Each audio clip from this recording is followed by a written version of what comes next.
Non, et ça n'est pas un objectif. Le travail me prend beaucoup de temps et mon job, ou mes jobs me prennent beaucoup de temps. Non.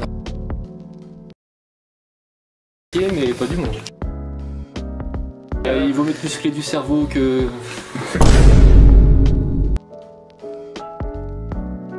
Sur quels critères vous basez-vous pour recruter vos salariés? Alors, le premier critère, il est comportemental sur le savoir-être. Savoir-être, les valeurs. Y a-t-il des perspectives d'évolution professionnelle? Bien sûr, on a déjà un certain nombre d'intervenants à domicile qui ont évolué au poste de coordinateur ou coordinatrice. Comment gérez-vous le manque de candidats? On a un peu moins de candidats qu'auparavant, mais par contre, on n'a pas trop de soucis de recrutement de par le modèle qu'on prône.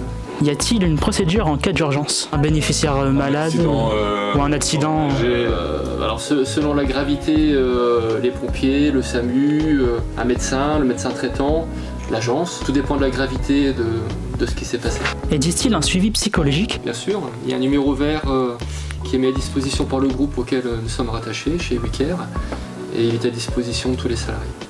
Parce que nous avons les mêmes valeurs, parce que vous êtes intéressés et reliés à notre raison d'être et projet d'entreprise, et qu'on vous a donné envie. D'accord. Et du coup, j'ai une petite question, je me permets. Quel type de personnes ont le droit à votre accompagnement? Est-ce que n'importe qui peut être votre bénéficiaire ou il faut remplir des clauses? En fait, tout dépend par quel type de service ils sont intéressés. Soit par du ménage-repassage, soit de l'aide à la personne pour des personnes en perte d'autonomie ou en situation de handicap, ou encore de la garde d'enfants ou du jardinage. Donc voilà les profils, en tout cas, la clientèle ou le type de bénéficiaires qui font appel à ma boîte, créer mon entreprise et ce que j'ai fait dans les services à la personne, comme franchisé de l'enseigne APEF. Qu'est-ce qui t'a donné envie de faire ce que vous faites Je pense, je ne l'avais pas pris en conscience, mais je pense que je suis très attiré par l'être humain, la relation à l'autre, tout ce qui est lié au service, l'aide, l'entraide. Le monde des services à la personne, c'est bingo, quoi. Donc, ouais, je m'intéresse beaucoup à la nature humaine et notamment, ce qui me guide, c'est la qualité de la relation humaine. Qu'est-ce qui vous a attiré dans ce métier Voilà. Ensuite, m'a attiré, c'est la notion d'aider les autres, la notion de service. Je pense que j'ai très vite capté que rapidement j'allais être utile pour des personnes fragiles ou pas fragiles, tout simplement, qui avaient un besoin d'aide au domicile et quelque part, avec du recul, utile pour la société, parce que s'occuper ou contribuer à s'occuper de personnes en perte d'autonomie ou en situation de handicap, bon, je pense que ça donne du sens à la vie et on sait pourquoi on se lève tous les matins. Très beau, merci. C'était quoi votre déclic pour quitter le secteur de l'informatique, du commercial, etc. Et puis dire, est-ce qu'il y a eu un moment que vous avez identifié Le déclic, en fait, je l'ai eu sur le salon de la franchise à Paris en mars 2011. J'envisageais d'aller sur d'autres secteurs d'activité en ouvrant ma société. Et puis j'ai vu un stand, 2 stands, 3 stands, j'ai fait tous les stands de service à la personne. Et là, au fur et à mesure que j'échangeais avec des têtes de réseau et des franchisés, j'ai pris conscience du métier et de son intérêt. Voilà, et du coup, consciemment, inconsciemment, j'ai dit bingo, quoi. J'ai eu un vrai coup de cœur pour le métier sur la base d'échanges. D'accord. Alors, du coup, ça fait une parfaite transition pour la quatrième question. Justement, le déclic, qu'est-ce qui vous a donné envie de créer votre entreprise? Alors en fait, j'avais fait une simulation de création d'entreprise à l'occasion de mes études, quand j'étais en IUT technique de commercialisation, j'étais très jeune. Et voilà, ça m'avait plu, ça m'avait marqué d'être en mode projet et puis d'être un jour le propre patron de ma boîte. J'ai toujours l'idée dans ma tête d'être un jour commerçant.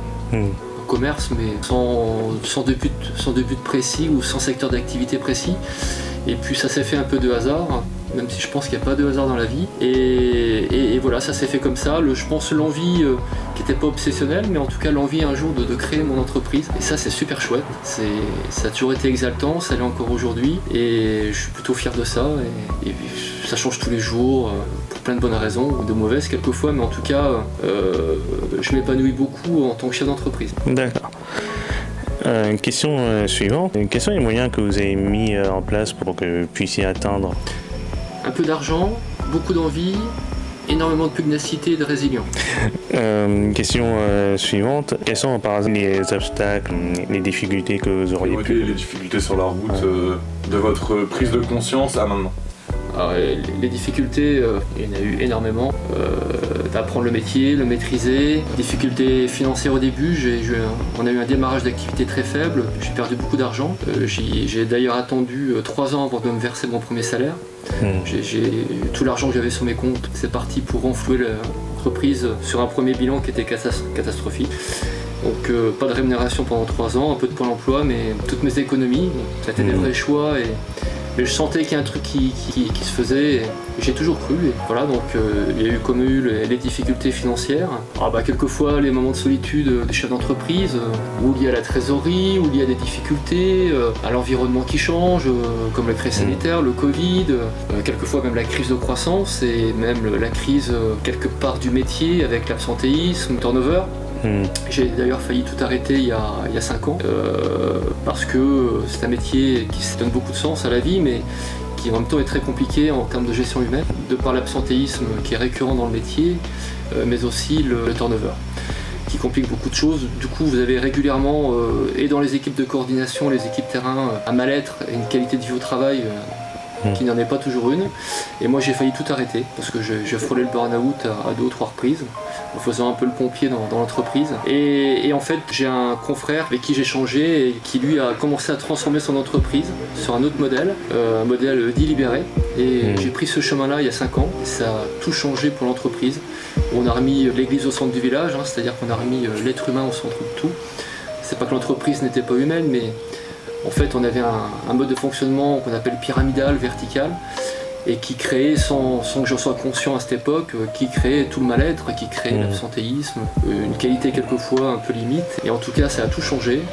L'absentéisme s'est écroulé, le turnover a été divisé par 2, et beaucoup dans l'équipe, dans les salariés, ont retrouvé du sens dans leur vie, au travail. Ils partent du principe que ce sont celles et ceux qui font, qui savent.